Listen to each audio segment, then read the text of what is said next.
बिस्मिल्लाहिर्रहमानिर्रहीम।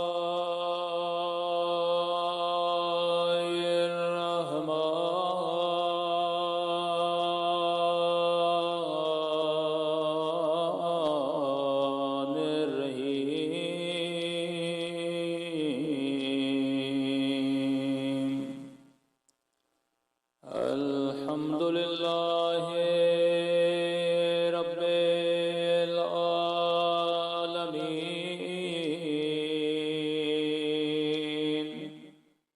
अल्हम्दुलिल्लाहि कमा हुवा अहलुहु।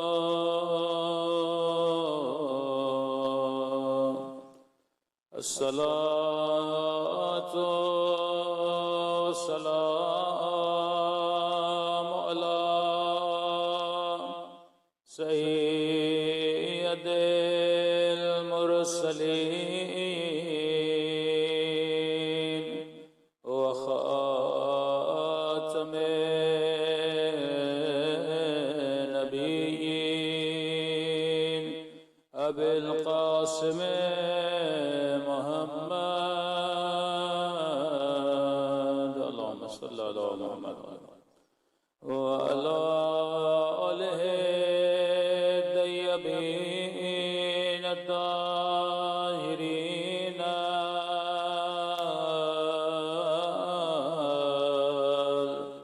मअसूमीन।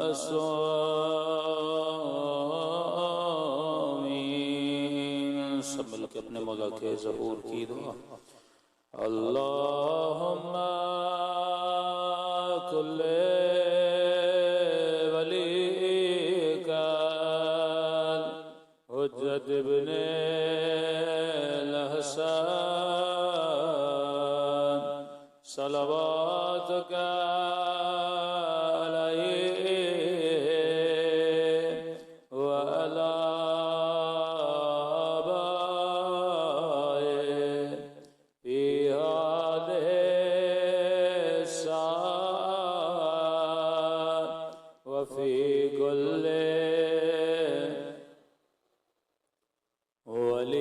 वलियान वाफिदा वक़ाइदान वनासरा वदलीलान वअयना हत्ता तुस्किनहु अर्ज़का वतुमत्तअहु फ़ीहा तवीला बिरहमतिका या अरहमर राहिमीन। सल्लल्लाहु अलैहि मुहम्मद।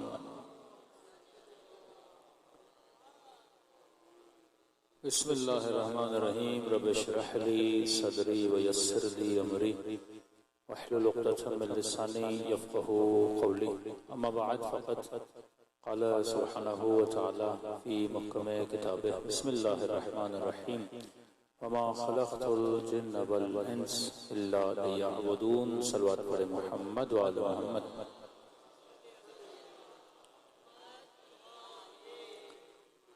एक मरतबा इस तरह सलवात पढ़ें जिस तरह मोहम्मद और आले मोहम्मद की शान बुलंद है। बाबा से बुलंद।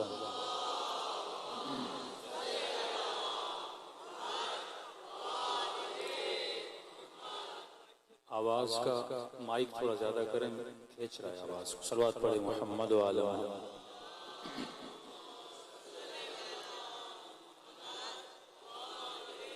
दुआ है परवरदिगार आलम हम सब की इबादतों को अपनी बारगाह में कबूल फरमाए और जिस मकसद ज़िंदगी की खातिर इन मजालिस में आते हैं खुदा उन मकासद में भी हम सबको कामयाबियाँ अता फरमा दे।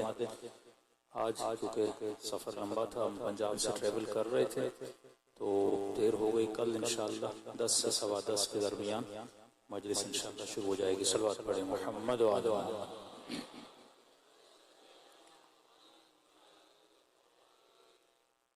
कुरान मजीद की वो आयत जो तकरीबन हर आम मुसलमान, हर मौलवी, हर मुफ्ती को पता है कि हमने जिन्नों को और इंसानों को एक ही मकसद के लिए खल्क किया ताकि ये अल्लाह की इबादत करें। अब इबादत क्या है और इंसान क्या है? ये अक्लमंदी है कि इंसान जो चीज़ बनाता है उसके बनाने के साथ उसका मकसद भी बयान करता है। ये छोटा सा टिश्यू पेपर है, ये कंपनी टिश्यू पेपर ऐसे नहीं बनाती, पहले देखती है कि इंसान की ज़रूरत क्या है। कहते हैं ना, ज़रूरत ईजाद की माँ है। उसने देखा कि इंसानों को पसीना आता है, तो इस पसीने के पोंछने के लिए किसी चीज़ का होना जरूरी है। फिर कहा इंसान खाना खाता है, हाथ मेले हो जाते हैं, हर जगह पानी नहीं होता, तो क्या करें इंसान की सहूलत के लिए? तो अगर कपड़ा बनाते हैं तो कपड़े में वजन भी है, वो उस तरह चीज़ों को जज्ब भी नहीं करता। और अगर कपड़ा बना भी लें तो एक डब्बे में कितने कपड़े आएंगे, लेकिन टिश्यू बारीक भी है, नरम भी है, चीज़ों को जल्दी जज्ब भी करता है और आदमी इसको फेंकने में भी आसानी है। फिर कहा कि कभी चेहरे को भी साफ करना पड़ता है, तो ऐसा टिश्यू बनाओ जो नरम भी हो। कभी नाक को भी पोंछना पड़ता है, और नाक में है सूंघने की ताकत, तो इसमें थोड़ी खुशबू भी डाल दो। जब इंसान साफ करे तो इसे ये चीज बुरी न लगे, अच्छा भी लगे। तो कभी तसव्वुर किया टिश्यू बनने के लिए उसकी जरूरतों को देखा गया, फिर टिश्यू को बनाया गया। जब एक छोटा सा टिश्यू बगैर मकसद के नहीं बन सकता, तो इतना बड़ा इंसान बगैर मकसद के कैसे बन सकता है? अब इसका एक मकसद है, एक हदफ है। भाई मोबाइल एक मकसद के लिए बना, लेकिन एक आदमी बड़ा सा मोबाइल ले और आप उसके लिए चाय का कप लाएं और वो के मोबाइल के ऊपर रखो, तो दुनिया ऐसे अक्लमंद बोलेगी, पागल बोलेगी। हम मोबाइल पर कप भी रखा जा सकता है, पर इस मकसद के लिए मोबाइल बना नहीं है। मोबाइल का मकसद का बंदा बात करे, कम्युनिकेशन करे, कुछ चीजें देखे, कुछ आवाजें आए, कुछ आवाजें जाएं, ये किसका मकसद है? मोबाइल का मकसद है। इसी तरह खुदा ने इंसान को किसी मकसद के लिए बनाया। अब अगर मुझे नहीं पता कि मेरा मकसद क्या है, तो मैं अपने वजूद को उस मकसद में इस्तेमाल करूंगा जो मेरे बनने का मकसद नहीं था। करबला ने मकसद इंसान बयान किया। दो तरह के लोग आपको करबला में मिलेंगे। एक वो हैं जो इंसान का मकसद पूरा करते हुए नजर आए, दूसरे वो हैं जो इंसान को तबाह करते हुए नजर आए। हुसैन ने करबला में जिस्म को कुर्बान किया, रूह को बचाया। यजीदियों ने करबला में जिस्म को बचाया, रूह को तबाह किया। जब तक मकसद का बड़ी आसान करके आपको समझाऊंगा।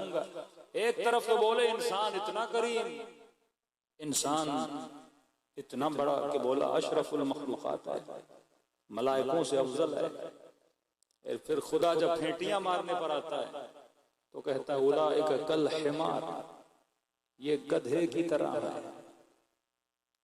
कितनी तौहीन है कोई आपको गधा बोले, लेकिन खुदा बोल रहा है इनकी मिसाल किनकी तरह है? गधे की तरह है। सवाल ये है परवरदिगारा इंसान को गधा क्यों बोल रहा है? क्योंकि जब इंसान मकसद इंसान को पूरा नहीं करता तो फिर इंसान में और गधे में कोई फर्क नहीं है।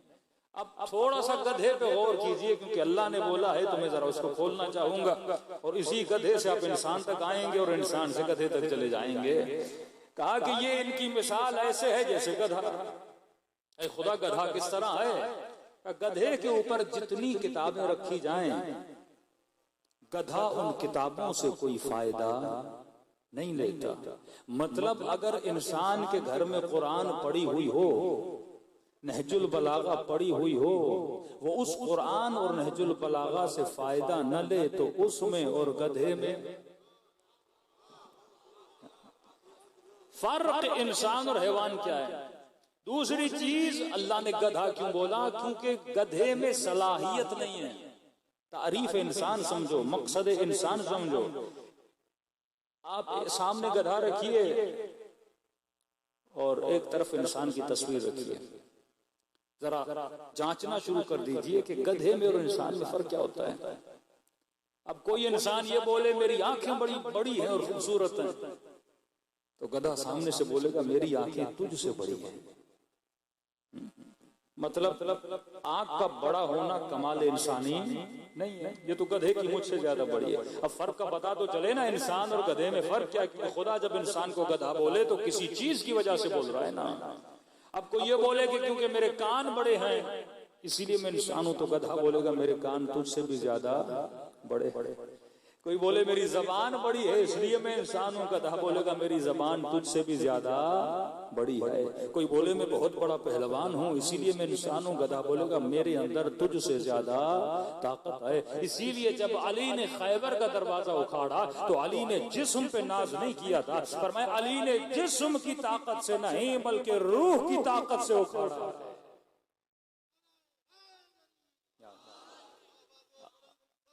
अल्लाहुम्मा सल्ली अला मुहम्मद। तो फरमाया कभी भी अपनी जिस्मानी ताकत पे नाज न किया करो, खुदा ने जिस्म हैवान को तुझसे ज्यादा मजबूत दिया और तुझे दिखाता है कि देख मैंने उसे कितना मजबूत दिया। कभी इस पे नाज न करना कि मेरी शहवत ज्यादा है, घोड़ा तुझसे ज्यादा ताकतवर है। बंदा जिस अगर तेरे अंदर सीखने की सलाहियत नहीं है, सलमान ने बताया कि मैं इंसान हूं और इंसान होकर दुनिया से जा रहा हूं, क्योंकि जब अली के दर पे आया था तो ईमान के पहले दर्जे पर था, जब मदाइन में जा रहा था तो ईमान के 10वें दर्जे पर था। अब एक जुमला आपके लिए कहूं, बुरा नहीं मानिएगा। अगर बंदा 5 साल 6 साल 7 साल मजलिस हुसैन में आए और कुछ ना सीखे, नतीजा खुद ही ले लीजिए, मैं जुमला नहीं बोलूंगा। इंसान इंसान है क्योंकि इसमें सीखने की यही तारीफ है। इंसान है। कल दुनिया में कोई भी आपसे पूछे ना इंसान और हैवान में फर्क क्या है, आप बोलो इंसान में सीखने की सलाहियत है, हैवान में सीखने की सलाहियत नहीं है। इंसान में तरबियत पाने की सलाहियत है, हैवान में तरबियत पाने की सलाहियत नहीं है। हुर ने हुसैन के लश्कर में आकर बताया कि हुसैन में इंसान हूं, क्योंकि आपने कुछ सिखाया, मैं कुछ सीख के जा रहा हूं। ये कैसा अली का चाहने वाला है कि उसे बोला जाए गुस्सा न करो, निगाह हराम से बचो, बोले मुझे कंट्रोल नहीं होता। भाई कंट्रोल हैवान को नहीं होता, इंसान को होता है। हाँ, हैवान कंट्रोल नहीं करता ना। इंसान इंसान तब है जो अपनी क्या करे, सलाह बहबूद करे। अब टंडो इलायार में नशाई हैं, कोई ऐसा शहर नहीं मिला जहां मैं पूछूं हैं, सब ने बोला बहुत है। तो एक तो नशाइयों की बरकत बहुत है पाकिस्तान में। अगर किसी पेशावर में स्ट्रीट से हम गुजर रहे थे, बड़े नशाई थे वहां, कोई सुइयों वाले, कोई पता नहीं कौन कौन से वाले। तो किसी नशाई से पूछा कि आपको नशा अच्छा लगता है? कहने लगा नहीं अच्छा नहीं लगता। फिर कहा क्यों करते हो? इस जिस्म ने मुझे मजबूर किया हुआ है। किसने? इस जिस्म ने। न अली लज्जत के दुश्मन है, न खुदा लज्जत का दुश्मन है। ये बात जहन में बिठा दे। अहले बैत चाहते हैं तो दुनिया में भी आला से आला लज्जत ले, आखिरत में भी सबसे ज्यादा लज्जत ले। दलील देकर बात करूंगा, बगैर दलील के बात नहीं करूंगा। आप पूरा साल खाना खाते हो, खाते ना पूरा साल खाना, सबसे ज्यादा खाना खाने में मजा किस महीने में आता है? रमजान में। यानी जिस महीने में जिस्म को अल्लाह तकलीफ देता है, मजा भी खाने में उसी महीने में आता है। वो तुम्हें सबसे ज्यादा लज्जत देना चाहता है। फिर मैं गधे की मिसाल इसलिए दे रहा हूं, गधे बहुत है पाकिस्तान में। आप किसी गधे गाड़ी वाले से पूछो कि तुम इसे खाना कब कब देते हो, तो कहता है जिस दिन गधा काम नहीं करता ना, मैं खाना बंद कर देता हूँ। सुबह से शाम तक इसे काम करवाता हूँ, फिर रात को इसे घास देता हूँ, फिर उस लालच में ये अगले दिन क्या करता है, काम करता है। अल्लाह कहता है इसको गधे की तरह ट्रीट करो। अगर इसे निकम्मा बनाओगे, सुबह से शाम तक खिलाते रहोगे, ये कभी भी तुझे जन्नत तक नहीं पहुंचाएगा। तू राकिब है, ये मरकब है, ये तेरी सवारी है, तू सवार है, कहीं ऐसा ना हो ये तेरे ऊपर चढ़ जाए। बड़ा खतरनाक है। मौला फरमाते हैं वो सरकिश हैवान है जिसको पकड़ के रखना। ऐसा ना हो कि तुम्हारे गांव में एक बंदा आए और उसने सारा सामान खुद उठाया और गधा पैदल पैदल चल रहा है।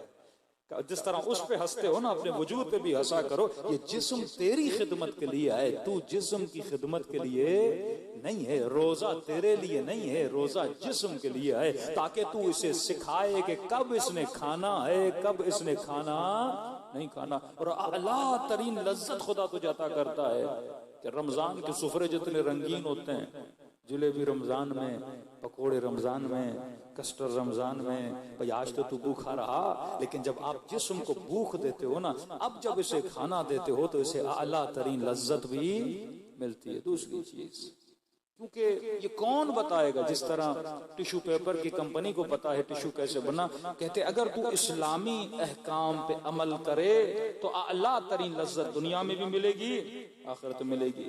लेकिन अगर तू इस जिस्म के कहने पर चले, ये जब बोले मुझे खिलाओ, जब बोले मुझे घुमाओ, जब बोले मुझे यहाँ ले जाओ, अगर तू इसकी मर्जी पे चला तेरी रूह तबाह हो, बर्बाद हो जाएगी। बिल्कुल इसी तरह जिस तरह घर में घोड़े को कंट्रोल करते हो, एक गधे को कंट्रोल करते हो, इसी तरह अपने जिस्म को क्या किया करो, कंट्रोल किया करो, ताकि ये तुझे खादिम हुसैन बनाए। फरमाए पहले जिस्म को अपना खादिम बना, फिर खुद को अली का खादिम बना। अगर तू जिस्म का गुलाम है, कभी अली का गुलाम नहीं बन सकता।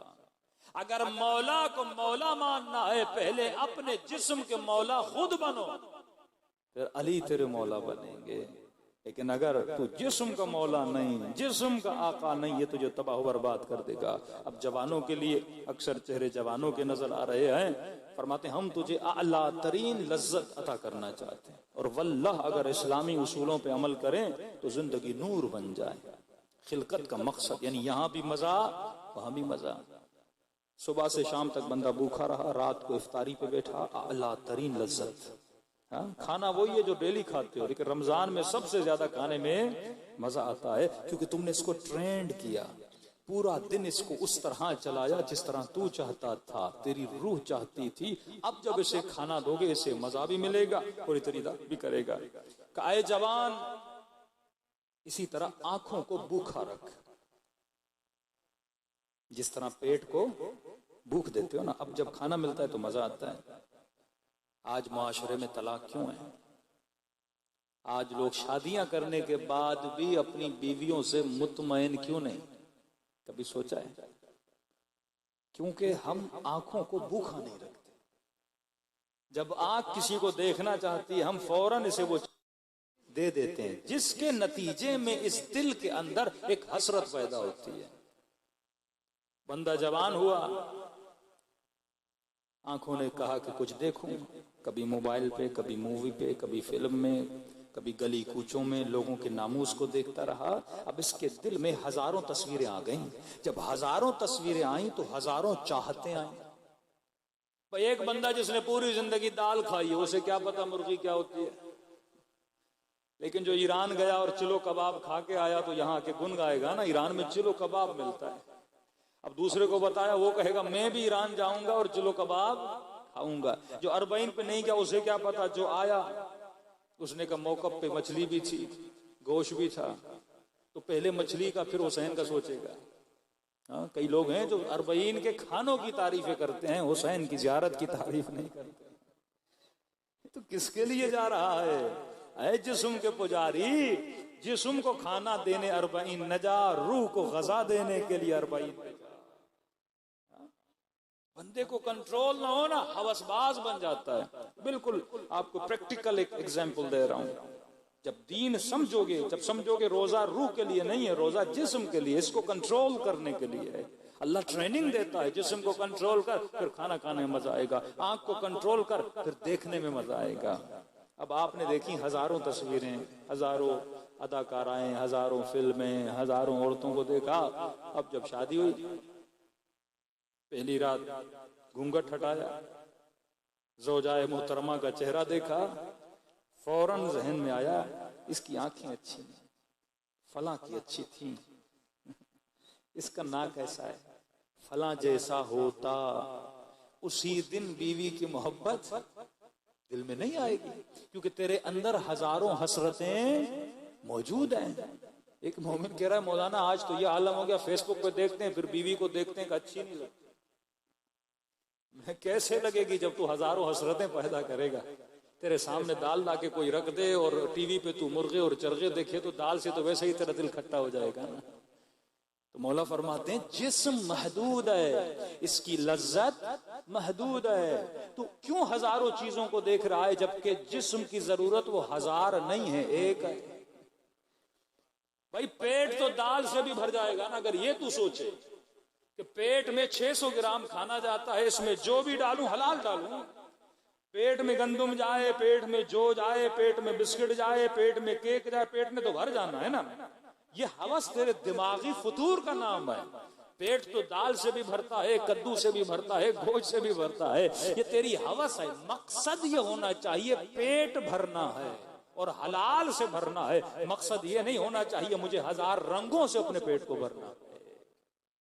फिर वो इंसान शैतानी वसवास में, ख्यालात में चला जाता है। फिर कत्अन इसे अपनी ज़ौजा से मोहब्बत नहीं होती, क्योंकि निगाह हराम इंसान का सुकून तबाह कर देती है। अब उस जवान का सोचो जिसने जिंदगी में आंखों को कभी हराम में मुब्तला नहीं किया, जिसने ऐसी पारसाई की है जैसे सलमान फारसी, जैसे हबीब इब्ने मदाहिर, जैसे हुर्र रियाही, जिसने अपनी आंखों को पाक किया। अब इस जवान जो पाकीज़ा रहा, मुत्तकी रहा, जिसने कभी भी गुनाहों में अपनी आंखों को आलूदा नहीं किया, मुख्तलिफ चेहरों को देखकर आंखों को आलूदा नहीं किया, अपने वजूद में हसरतों को पैदा नहीं किया, अब जब इसकी शादी होगी, जब पहली मर्तबा अपनी जोजा को देखेगा, इसके लिए अपनी बीवी कायनात की सबसे हसीन तरीन औरत होगी।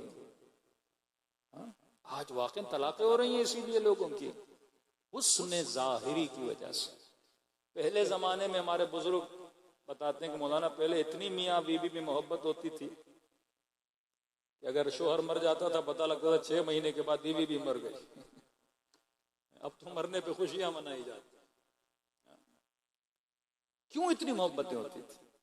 पहले ये मेकअप वेकअप नहीं था, ये सिंगार विंगार नहीं था, औरतें घरों के अंदर थी, गलियों में, कूचों में, बाजारों में मर्द थे। यानी पहले अगर आप 60 साल 70 साल पहले अपने किसी बुजुर्ग बूढ़े से पूछें कि दादाजी आपने जिंदगी में कितनी औरतें देखी होंगी, तो बोलेगा बड़ी मुश्किल से कोई 8, 10, 20, 30 औरतें मैंने अपनी जवानी में देखी होंगी। लेकिन आज के जवान से पूछो कितनी देखी हैं, पता ही नहीं, अनगिनत चेहरे देख चुका है। क्योंकि सोशल मीडिया है ना, फेसबुक है, टीवी है, ड्रामा है, तो जितना देखता है उतनी भूख अपने अंदर पैदा करता है। छठे इमाम फरमाते निगाह हराम हसरत पैदा करती है, वो चीज तुझे वैसे ही मिलने वाली नहीं, हसरत में मर जाएगा। हसरत तेरा सुकून तबाह करती है।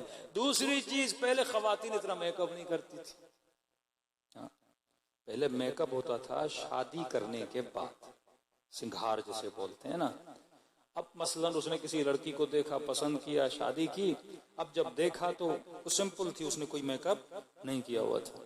वो मेकअप करती थी शादी करने के बाद। अब जब शादी के बाद उसके चेहरे को मेकअप के साथ देखता था तो वो ज्यादा खूबसूरत लगती थी और उससे ज्यादा मोहब्बत हो जाती थी।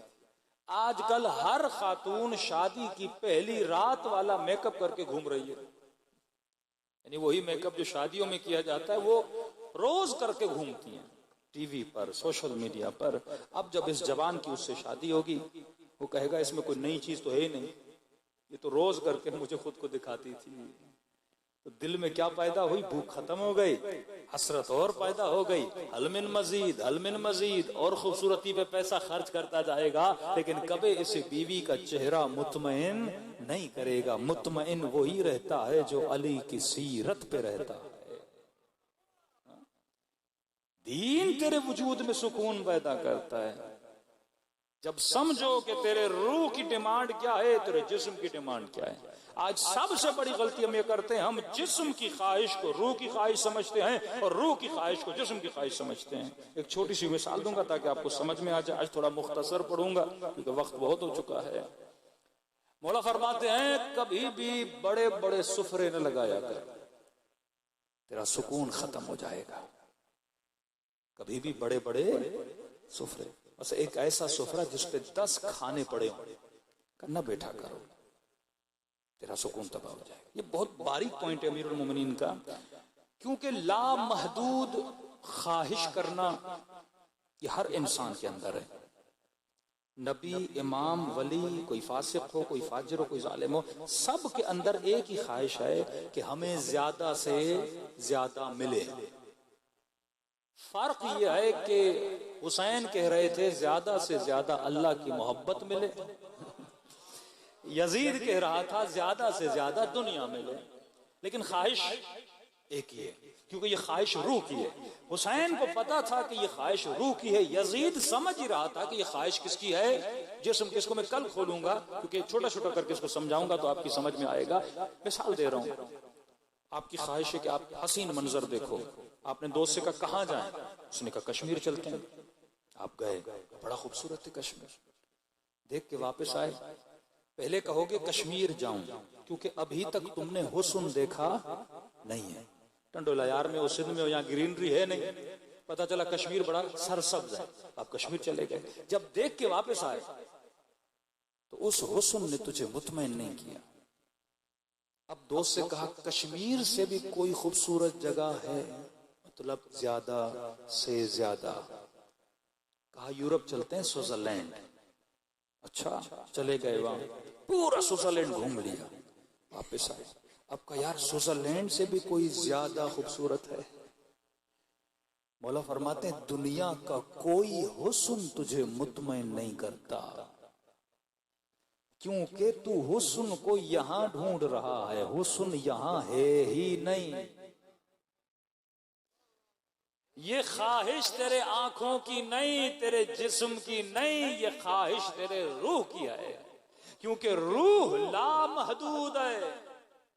रूह का पेट नहीं भरता, उसकी ख्वाहिश लामहदूद है। का मौला रूह को कौन सा हुस्न मुतमईन करता है, का ऐसा हुस्न जिस हुस्न का मुकाबला दुनिया में कोई शय न करे। कहा वो किसका हुस्न है, तो आवाज आई अला बिज़िक्रिल्लाह तत्मइन्नुल कुलूब, वो दीदार खुदा है।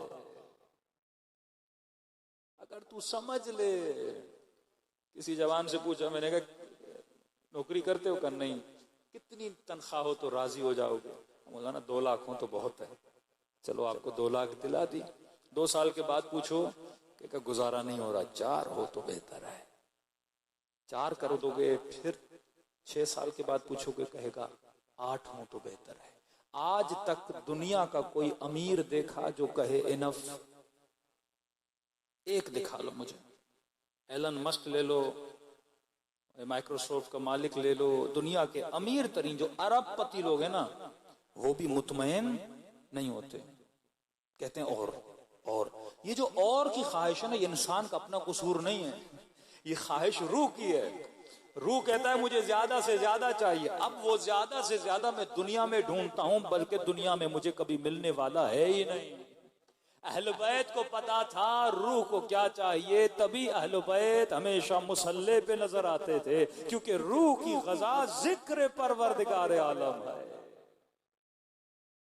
रूह दुनिया की चीजों से वल्लाह मुतमईन नहीं होता। जवान कहता है शादी हो जाए मुझे सुकून मिल जाएगा, जब पहली हो जाती है कहता है अब दूसरी। ये खाना मिले, ये बेहतरीन घर बना दो, ख्वाहिश होती है ना इंसान की, अच्छा घर बनाओ, बेहतरीन दीवारें, घर, रंग, बल्ब बल्ब सब कुछ किया। 6 महीने 8 महीने उस घर में गुजारोगे ना, कहोगे यार रंग चेंज कर दो, मजा नहीं आ रहा। दुनिया का ना हुस्न तुझे मुतमईन करता है। बेहतरीन गाड़ी लो, साल के बाद कहोगे फिर बदल लो। अच्छे से अच्छा मोबाइल लो, फिर कहोगे फिर बदल लो। क्यों? क्योंकि तू हल मिन मजीद की तलाश में रहता है, जबकि तुझे पता नहीं जिसे तू तलाश कर रहा है वो तलाश जिस्म की नहीं है, वो तलाश रूह की है। वो दुनिया में नहीं मिलने वाला। वो कौन है? वो दीदार परवरदिगारे आलम है। रूह अल्लाह से मिलाप चाहती है। जिस तरह जिस्म जिस्म के मेलाप से खुश होता है, पेट खाने से खुश होता है, आंखें मंजर से खुश होती हैं, कान आवाज से मजा लेते हैं, इसी तरह रूह अगर किसी शय से मजा ले सकती है तो अल्लाह से लेती है। क्यों? फरमाया क्योंकि इन्ना लिल्लाह व इन्ना इलैहि राजिऊन। तू दुनिया की मखलूक नहीं है, तू मेरी तरफ से आया है और मेरी तरफ ही पलट के जाएगा। ये मखलूक यहाँ की है नहीं। अब ये मिस्टेक हम करते हैं, जो रूह को चाहिए होता है हम उसे खाना देते हैं, हम उसे गाड़ी देते हैं, हम उसे बंगला देते हैं, हम उसे पैसा देते हैं। ये शुरू में जिस्म तो मजा, जिस्म महदूद है, ये मजा लेने के बाद बेहतरीन खाना आपको भूख लगे ना, जैसे पेट भरा उसी खाने से उल्टी आने लगेगी आपको। पेट कहता है बस हो गया, क्योंकि पेट महदूद है, जिस्म महदूद है, जिस्म की लज्जत महदूद है, रूह लामहदूद है, लामहदूद लज्जतों के पीछे जाना चाहता है। तो इसे वो दो जो लामहदूद है। अगर महदूद दोगे तो हमेशा बेसुकून रहोगे। अब मौला की मिसाल समझ में आएगी। मैंने मुकद्दमा आपके सामने रखा का सुफरों पे ज्यादा खाने न रखा करो, क्योंकि बेसुकून हो जाएगा। कमाल खुदा तो देखिए, महदूद जिस्म में लामहदूद रूह को डाल दिया। अल्लाह का कमाल है। समझे ना, एक छोटी सी चीज हो लेकिन एटम बम जितना पावर रखती हो, अल्लाह ने वो काम किया। कराची में ऐसे होटल हैं, कहते हैं 6000 दो और 40 आइटम खाओ। कितने लोग गए मुझे नहीं पता। मौला कहते हैं ऐसे होटलों में न जाया कर। हाँ, गुनाह नहीं है, लेकिन जाओगे तो तेरा सुकून तबाह हो जाएगा। अब आपने कहा 40 आइटम, कहाँ 40 आइटम, कितने में? 6000 में। हाँ 6000 में 40 का फ्रूट भी है, आइसक्रीम भी है, बारबेक्यू भी है, मछली भी है, कढ़ाई भी है, सब कुछ है, सारे फोटो रखे हुए हैं ना। रूह की डिमांड है लामहदूद। अब दोनों ख्वाहिशें मिल गई, जिस्म की भी डिमांड भूख है। यहाँ पे हम कंफ्यूज हो जाते हैं। रूह कहता है जाओ, ज्यादा से ज्यादा चाहिए ना उसे, लेकिन दे किसको रहे हो? जिस्म को दे रहे। अब आप खुद भी गए, बीवी भी ले गए, 4 बच्चे भी ले गए, 2 दोस्त भी ले गए, और सबका 6,000 भर के 40-45 हजार आपने खर्चा कर लिया। तो मैंने कहा बंदे खुदा, क्या होटल वाला बेवकूफ है? वो 40 तुझे खिलाएगा 6000 में, उसे भी पता है तेरे पेट में 40 की जगह है ही नहीं। बिजनेस माइंड ऑफ व्यू, उसे पता है बंदा कितना खाएगा। 40 आइटम एक बंदा मैक्सिमम, हर बंदे के पेट में नॉर्मल एवरेज दिखा रहे हैं 600 ग्राम, 400 ग्राम, 800 ग्राम से ज्यादा। 2 रोटियां 3 रोटियां बहुत ज्यादा खाए, 6 रोटियां बहुत अच्छा पेटू हो तो 10 रोटियां, इससे ज्यादा तो बंदा खा नहीं सकता। ये पेटू लोगों को भी नहीं पता, वो पेट को देते हैं। इससे अच्छा है तू गजा रूह को दे। अली वाले अली के सुफरे के आदी होते हैं, अमीर शाम के सुफरे के आदी नहीं होते। क्यों उनके सुफरे बड़े थे? उन्होंने अपनी हकीकत जिस्म को समझा। अली का सुफरा नहीं, अली का मुसल्ला बड़ा होता था। यहां रूह की गज़ा दी जाती थी। अब आप चले गए, इतना खर्चा किया, अब आपका बच्चा कितना खाएगा? हाँ, आपने कहा बेटा ये भी खाओ, बेटा ये भी खाओ, मैंने खर्चा किया है, खाओ। उसने कहा पेट भर के। आप गुस्सा करोगे, मैंने 6000 खर्चा किया है और तू खा नहीं रहा। बीवी खाएगी का बस पेट भर गया। और जब खुद भी खाने जाओगे, थोड़ा यहाँ से, थोड़ा यहाँ से, थोड़ा यहाँ से, किसी भी चीज का मजा नहीं ले पाओगे। थोड़ा थोड़ा करके खाओगे। और अली का फरमान न सुनकर जब ऐसे होटल से बाहर आओगे तो वजूद हसरत से बड़ा होगा और गुस्से में कहोगे अरे काश वो आइसक्रीम भी खा लेता, वो टिक्का भी खा लेता, लेकिन पेट में जगह नहीं थी। मौला फरमाते जिसने समझ लिया ना पेट की वजूद की डिमांड महदूद है, वो 40 सुफरों पर बैठ कर भी बेमुतमइन रहता है और अली वाला दाल रोटी खा कर भी मजे में और मुतमइन रहता है। इसे पता है पेट को महदूद चीजें चाहिए। तो जब तक ये 2 चीजों को समझ नहीं पाओगे ना कि इंसान की खिलकत का मकसद क्या है, तरबियत जिस्म को देनी है, रूह तो वैसे तरबियत याफ्ता है। नफख्तु मिन रूही, हमारे वजूद में अल्लाह की रूह का नफखा है, उसने नफख इलाही हमारे वजूद में डाल दिया। तरबियत किसे देनी है? जिस्म को देनी। मौला अली फरमाते हैं अगर अली को आखिरत के 1000 घंटे दिए जाएं, अली दुनिया का 1 घंटा देने के लिए तैयार नहीं। अजीब जुमला। अली को आखिरत के 1000 घंटे दिए जाएं, अली दुनिया का 1 घंटा देने के लिए तैयार नहीं। का मौला क्यों? फरमाया वो 1000 घंटे बनते हैं दुनिया के 1 घंटे से। दुनिया महदूद है पर ला महदूद बरज़ख को बनाती है। जिस्म महदूद है पर ला महदूद इबादतों को अंजाम देता है। अगर तू इसे मुती खुदा बना दे जिस्म को, रूह तो वैसे ही अच्छी है। फरमाया नफ़ख्तु मिन रूही, रूह एक छोटा सा दाना है। आप एक हाथ में दाना रखो, एक हाथ में सेब रखो। बच्चे को समझाओ मेरे लाल, ये दाना एक दिन सेब बनेगा और ये सेब एक दिन दाना था। बिलकुव्वा बिलफ़िल, ये आज सेब है और इस दाने में तवानाई है कि ये सेब बन सके। फरमाया तुम सब के अंदर इलाही नफ़खे का दाना है, तुम सब के अंदर ये ताकत है कि तुम सलमान बन सको। करबला इसी चीज का नाम है। कुछ वो थे जिन्होंने अपने रूह के दाने को वली खुदा के साथ मिलाकर खुद को मकाम शहादत पे पहुंचाया, और कुछ वो थे जो दाने के दाने रहे, जो लश्कर यजीद में थे, उन्होंने खुद को तरक्की नहीं दी। करबला का मतलब हुसैन तुझे वो तरो ताजा सेब दिखा रहा है और बता रहा है आज तू दाना है, अगर वो तवानाई पैदा करेगा तो सेब की तरह तरोताजा बनेगा। हुसैन तुझे हुर दिखा रहा है, हुसैन तुझे हबीब इब्ने मज़ाहिर दिखा रहा है, हुसैन तुझे अब्बास दिखा रहा है, हुसैन तुझे जवां अली अकबर दिखा रहा है, ज़ैनब तुझे सकीना दिखा रही है कि देखो इन करबला के किरदारों को, और तेरे अंदर भी सलाहियत है, तू ऐसा बन सकता है। लेकिन कब बनेगा? जब करबला के माहौल में खुद को बड़ा करेगा।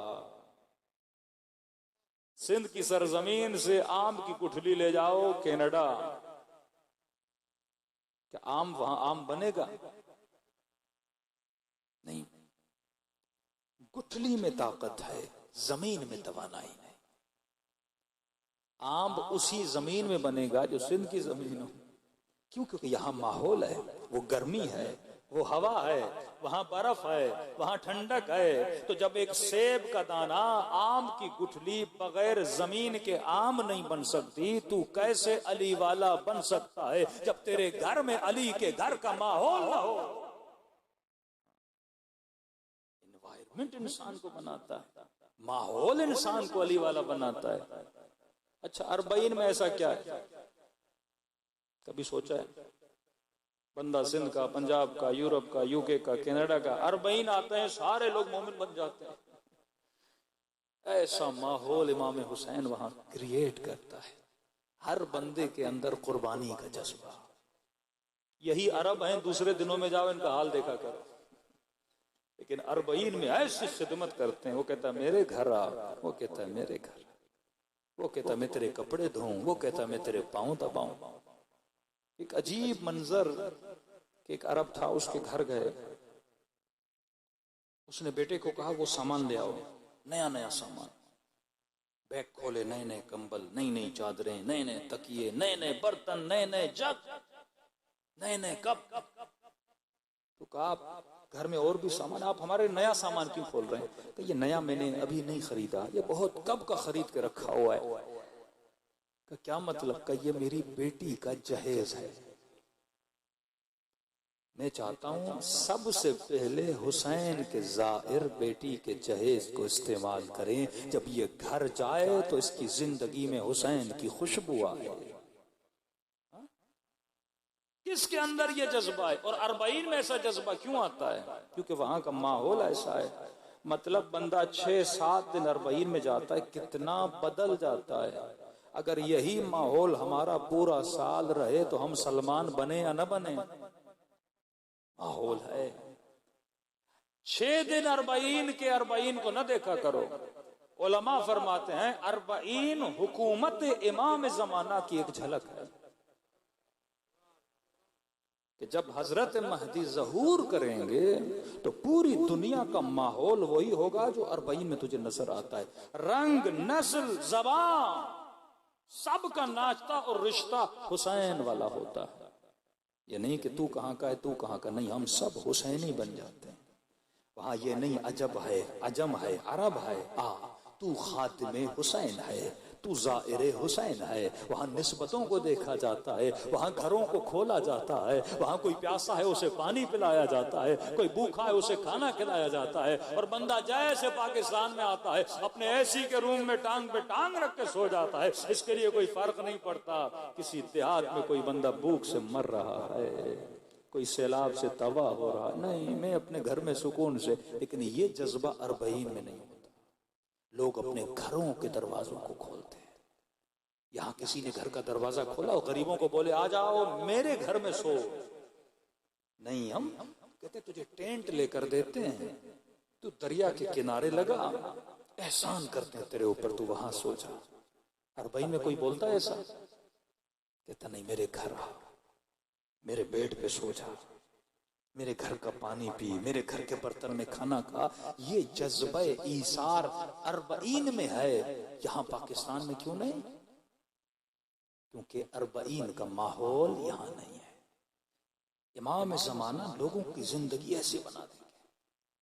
मतलब फिर टंडोला यार में कोई गरीब कोई फकीर नहीं रहेगा, अमीर अपने अकाउंट्स खोल देंगे।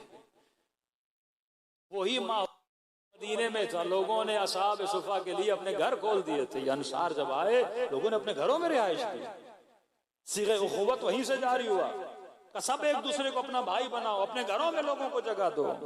फरमाया ज़हूर हजरत इमाम ज़माना के बाद लोग अपने हाथों में चांदी सोना सिक्के लेकर गलियों में घूमेंगे और कहेंगे हे कोई ज़कात लेने वाला।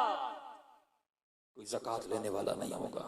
कोई औरत कूफे से अपने बदन पे सोना पहनकर गलियों में चलेगी, न कोई उसे देखेगा न कोई उसे लूटेगा। ऐसा माहौल इमाम की हुकूमत में आएगा। अगर हुकूमत इमाम की झलक देखनी है तो 4 दिन अरबईन जाके देख लो। वो झलक है, मतलब सब लोगों का अखलाक वैसा बन जाएगा जैसा अरबईन में हुसैन के अज़ादारों का बन जाता है। फिर मजाल है दुनिया में कोई गरीब हो, फिर मजाल है घरों में झगड़े हों जब जज्बे इशारा आता है। दूसरी तरफ फरमाया हमें तुम सबका, ये नहीं कि जो मजलिस इमाम हुसैन में आता है अहले बैत के पास उसका रिकॉर्ड नहीं है। जो जो आता है हमें एक एक का पता होता है। एक खातून अरबईन पे गई, इसके 2 महीने का बच्चा था। अरबईन की वॉक में इसका बच्चा गुम हो गया। कहती है मेरी माँ थी, व्हीलचेयर पे बैठती थी, मैंने बच्चा अपनी माँ को दिया, मैं उठा उठा के थक गई और ये व्हीलचेयर पे थी। और एक जवान था, उसने देखा कि बूढ़ी खातून है, उसने बच्चा उठाया हुआ है, तो उसने इशारे से कहा कि आप बच्चा मुझे दें, मैं उठा के चलता हूँ ताकि आप थक न जाएं। कहा पूरे रास्ते ये बच्चा उठा के चलता रहा। अचानक से रश हुई, इज़्दिहाम बढ़ा, तो ये जवान गुम हो गया। 2 दिन गुजर गए, 3 दिन गुजर गए, माँ की जान निकली जाए, मेरा बच्चा था 2 महीने का बच्चा। 10 मिलियन लोगों में अपने 2 महीने के बच्चे को ढूंढना कितना मुश्किल। माँ तो निढाल हो गई, रो रो के मेरा बच्चा कहाँ है। रोज हरम जाती, मौला आपके ज़ाहिर है, मुझे मेरा बच्चा दीजिए।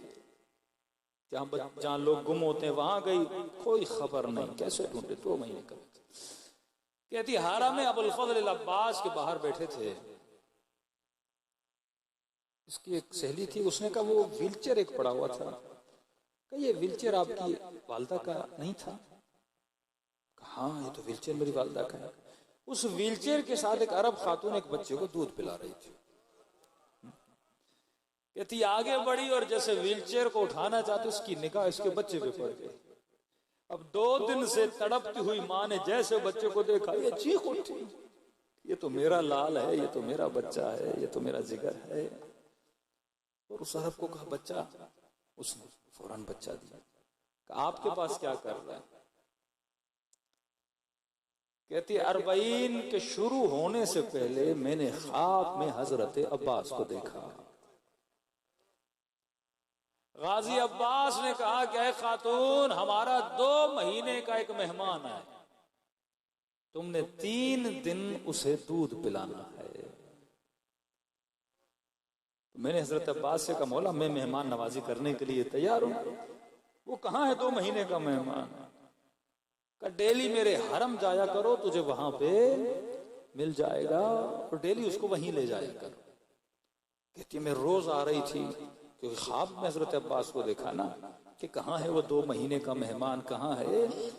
तो रोज आती थी, लेकिन कोई बच्चा मुझे नजर नहीं आता था। मैं परेशान थी, ख्वाब को देखा है। इतने मैंने देखा एक जवान है, उसकी गोद में एक बच्चा है, और बच्चा आहो बुका करके रो रहा है, उससे गोया शदीद भूख लगी है। जब मैं जवान के पास की, मैंने देखा ये गूंगा भी है, बहरा भी है। इशारे से मैंने कहा बच्चे को भूख लगी है। उसने मुझे भी समझाया इशारे से कि बच्चा किसी का है, मेरी गोद में है, गुम हो गया है, आप इसे दूध पिलाइए। कब मैंने बच्चा लिया, उसे दूध पिलाया। 3 दिन से ये बच्चा मेरे घर में मेहमान है। जिस तरह हजरत अब्बास ने बोला था, डेली इसे मैं दूध पिलाती हूँ और फिर गाजी अब्बास के हरम में आके बिठा के यहीं बैठती हूँ कि मेहमान मौला। मैंने कहा आज आखिरी दिन है मौला, मेहमानी पूरी हो गई तो खुदा ने इस बच्चे की माँ को भी मेरे पास भेज दिया।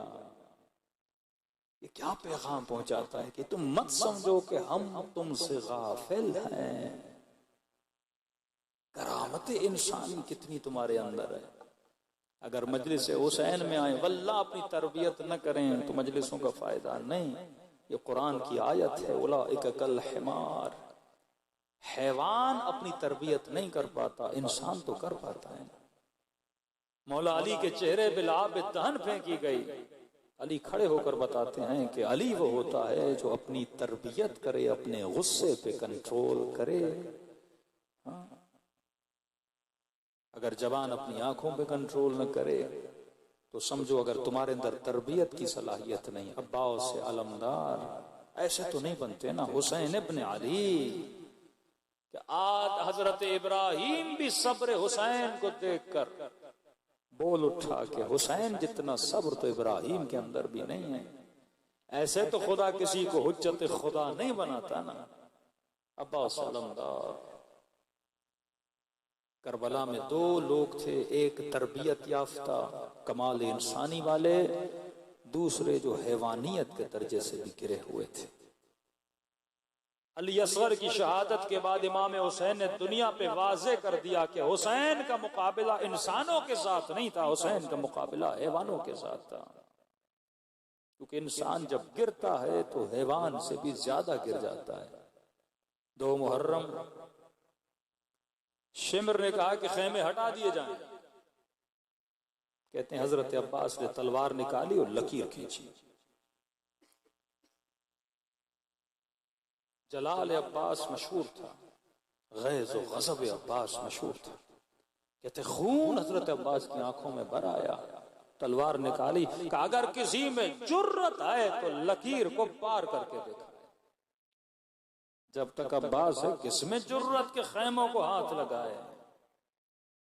बीबी ज़ैनब फरमाती है मैं खेमे के अंदर बैठी थी, इमाम हुसैन खेमे में आया। थोड़ा सा मैंने हुसैन को परेशान पाया। मैंने कहा हुसैन भैया क्यों परेशान? कहा अब्बास ने खत खींची है। कहा इसमें परेशानी की क्या बात है? आप नहीं चाहते? कहा मैं चाहता हूं खेमे हटा दिए जाए। कहा अब्बास है फरमा बरदार है, तरबियत याफ्ता हुसैन है, आपको शक है कि अब्बास खत नहीं मिटाएंगे? कहा नहीं बहन ज़ैनब शक नहीं है, लेकिन मैं अपने शेर का दिल नहीं तोड़ना चाहता। क्या मतलब हुसैन का? बहन ज़ैनब याद है हसन के जनाजे पे तीर बरसाए थे? मेरे अब्बास ने तलवार निकाली। मैंने कहा अब्बास यहां नहीं करबला। सब्र किया मेरे अब्बास।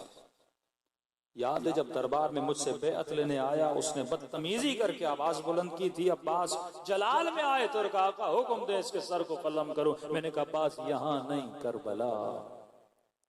बहन ज़ैनब याद है जब हुर ने मेरा रास्ता रोका था, लजा में फरस में हाथ डाला था, अब्बास को जलाल आया था, तलवार निकाली। का मौला हुर की ये जुर्रत कि आपके घोड़े की लजा में फरस में हाथ डाले। मैंने कहा अब्बास यहां नहीं करबला।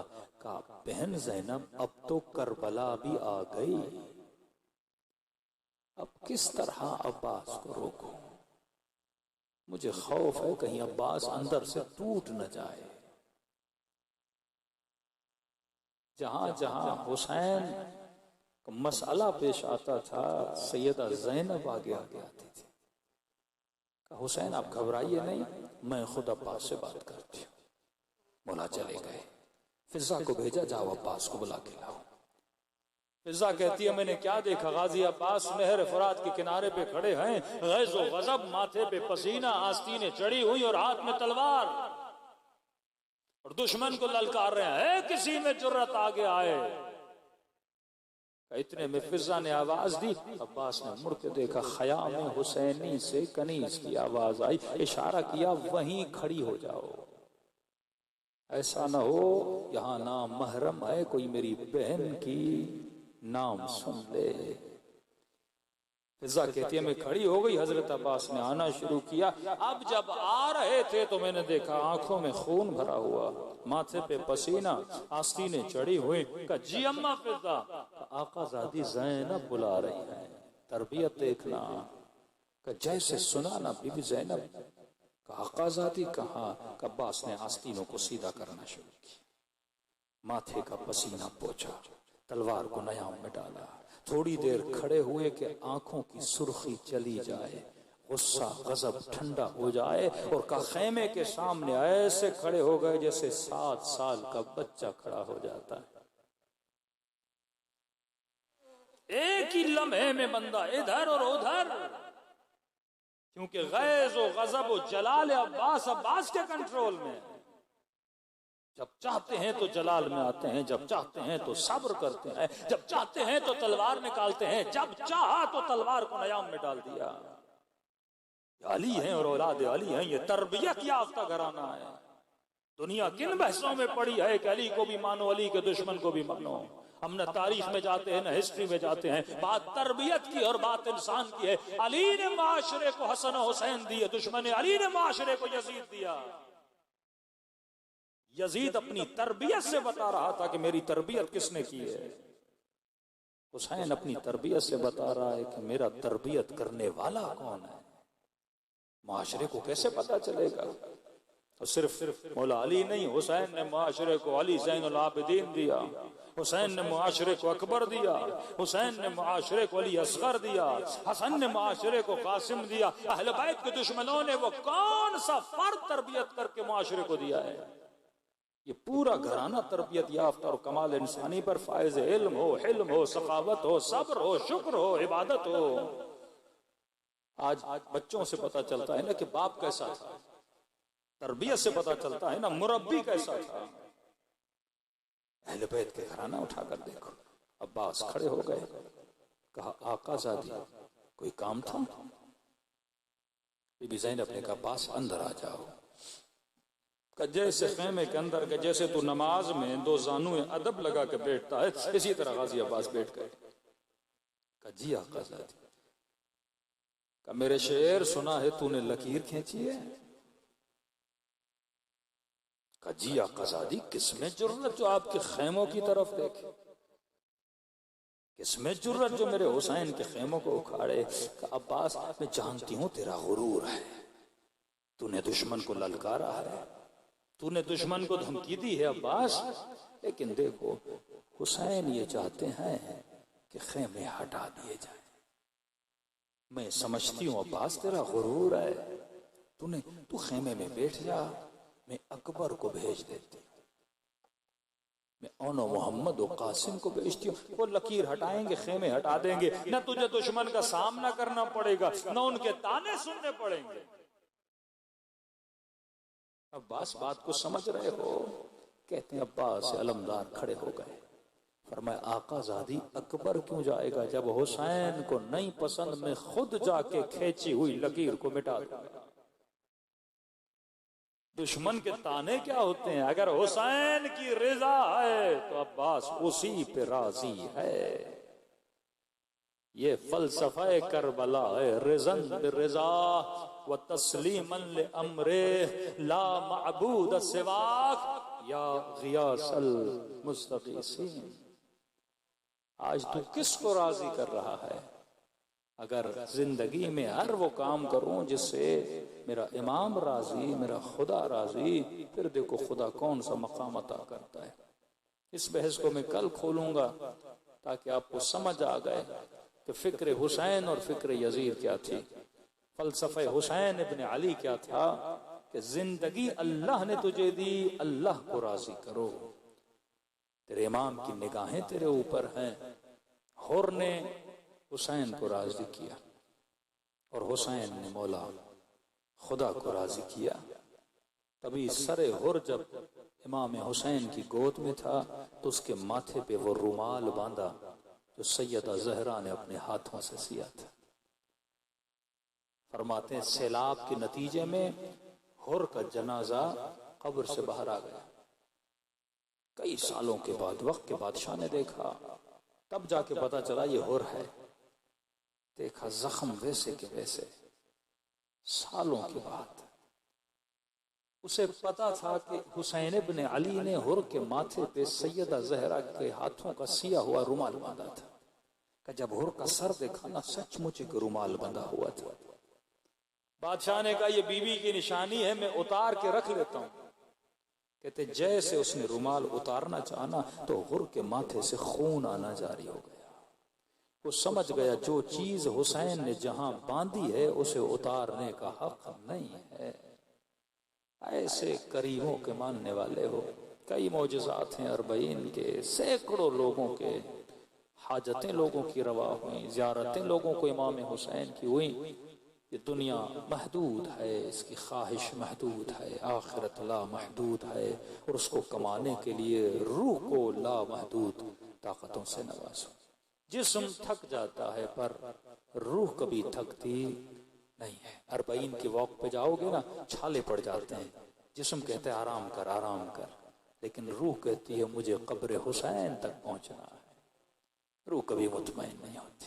ये मजलिसें ग़ज़ाए जिस्म नहीं है। हाँ, देगों से जो न्याज खाते हो वो जिस्म की ग़ज़ा है, लेकिन जो सुनते हो, जो गिरिया करते हो, ये ग़ज़ाए रूह है।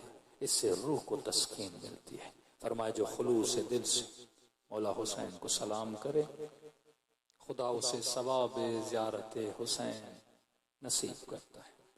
निशानी ये है जब सलाम करो तो न चाहते हुए आंखों से आंसू निकलें तो ये मत समझना ये तेरे आंसू हैं, हुसैन ने तुझे तेरे सलाम का जवाब दिया है।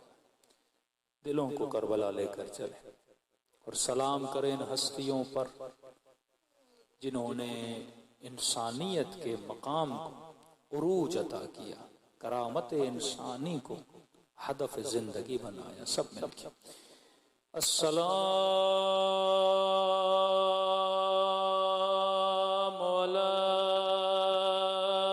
अलल हुसैन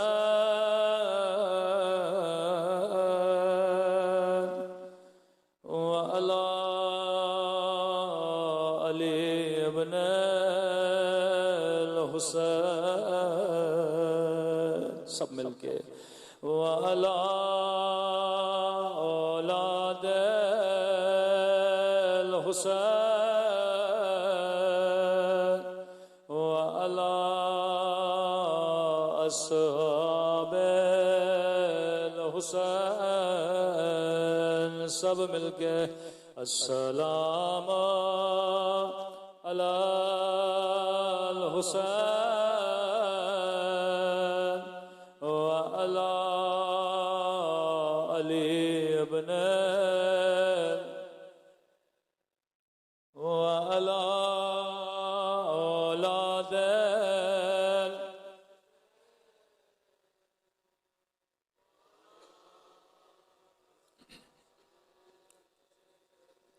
आवाज़ें कम है, सब मिलके अस्सलाम अलल हुसैन व अला अली इब्न हुसैन की सदा बुलंद व अला औलाद हुसैन व अला अस्हाब ऐसे कहो जैसे सकीना ने बाबा को पुकारा था, सब मिलके अस्सलाम अलल हुसैन व अला अली इब्न व अला औलाद हुसैन व अला अस्हाब। मेरा सलाम हो ज़ैनब की लुटी हुई चादर पे,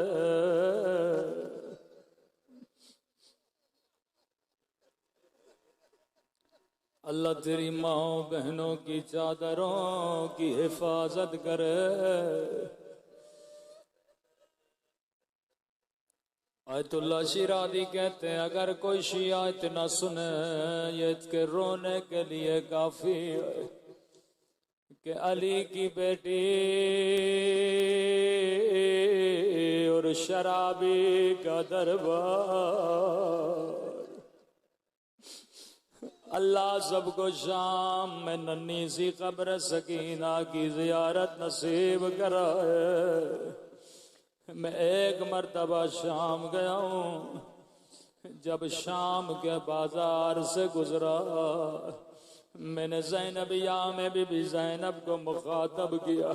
मैंने कहा बीबी ज़ैनब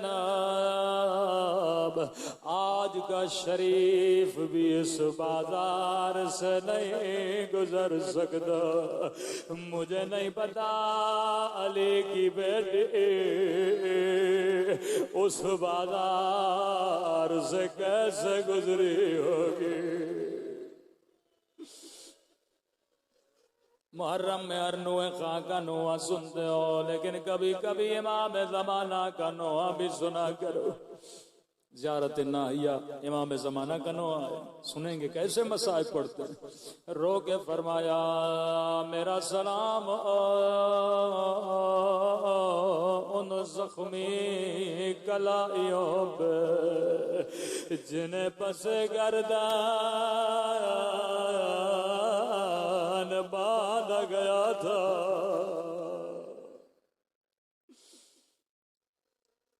गाजी अब्बास किसी जाकिर के ख्वाब में आए, फरमाया जाकिर तू मेरे असली मसाइब क्यों नहीं पढ़ता। कहने लगा गाजी अब्बास मैं ये पढ़ता हूँ आपकी आंख में तीर लगा, आपके दोनों बाजू काटे गए। फरमाया ये मेरी मुसीबत है पर मेरी असल मुसीबत नहीं है। का गाजी अब्बास आपकी असल मुसीबत क्या है। का जालिम ने मेरे दोनों बाजू काटे। एक मर्तबा एक तीर मेरी आंख में लगा था। का मेरे शियों को बताना अगर तेरी आंख में छेद भी चली जाए तुझे पूरी पूरी रात नींद नहीं आती। मेरी आंख में तीर था, मेरे बाजू सलामत नहीं थे, मैं तीर को निकालता। मैंने सर को बड़ा हिलाया पर तीर नहीं निकला। मैंने घुटनों को ऊपर किया, तीर को घुटनों के दरमियान दिया। जैसे सर उठाना चाहता था ओ किसी जालिम ने मेरे सर पे गुर्ज मारा। ऐसा के मेरे अज़ादारों को बताना करबला का जो भी शहीद जब भी घोड़े से गिरा उसके बाजू सलामत थे। मैं का वाहिद शहीद हो जब घोड़े से गिरा मेरे बाजू सलामत नहीं थे। एक आंख में तीर था, सर में गुर्ज था। मैं सर के बाल जमीन पे गिरा, हाथों को जोड़ के कहूँगा गाजी अब्बास ये सच करबला का कोई शहीद आपकी तरह जमीन पे नहीं आया। लेकिन 11 मुहर्रम को ओ ज़ैनब ऐसे गिरे जैसे आप गिरे थे। शायद कोई मोमिन का मौलाना बीबी ज़ैनब के तो बाजू सलामत है। इमाम ज़माना जवाब देंगे, ओ मेरा सलाम हो मेरी उन पुफियों पे जिनके बाजू उनके सरों से बंधे थे। ज़ैनब भी ऐसे गिरी जैसे अब्बास ज़मीन पे आए। इमाम ज़माना का सलाम इजारत नाहिया, मेरा सलाम उन जख्मी कलाइयों पे जिन्हें पसे गर्दन बांधा गया था। अगला सलाम बड़ा दर्द भरा सलाम है। फरमाया मेरा सलाम उन नन्हे से रुखसारों पे जिनका रंग बदलता रहा। कदीमी मोमिनो जुमला समझ के रोना, ये नहीं कहा जिनका रंग बदल गया, बल्कि बदलता रहा। ओ कभी शिमर के तमाचों ने रंग नीला किया, कभी जालिम के तमाचों ने रंग काला किया। अगला सलाम इससे भी बड़ा दर्द भरा सलाम है। फरमाया मेरा सलाम उन जख्मी कलाइयों पे जिन्हें पसे गर्दन बांधा गया, उन नन्हे से रुखसारों पे जिनका रंग बदलता रहा। अगला सलाम बड़ा दर्द भरा सलाम है। फरमाया मेरा सलाम उन जख्मी होठों पे, मेरा सलाम उन खुश्क होठों पे, ओ जिन पे जालिम छड़ी मार रहा था। ओ अल्लाह किसी बच्ची को बाबा की कटी गर्दन न दिखाए। मैं कहूँगा इमाम ज़माना आपको वो होंठ याद है जिन्हें जालिम छड़ी मार रहा था, लेकिन मेरा सलाम उन नन्ही सी आंखों पे जो ये मंजर देख रही थी। ऐ खुदा तुझे वास्ता उस दर्द भरे मंजर का, जब सकीना ने अपने होठों को बाबा की कटी गर्दन पे रखा था। रोकेगा मेरे गरीब बाबा, मेरे प्यासे बाबा, ओ बाबा तेरे गर्दन की रगे किसने काटे।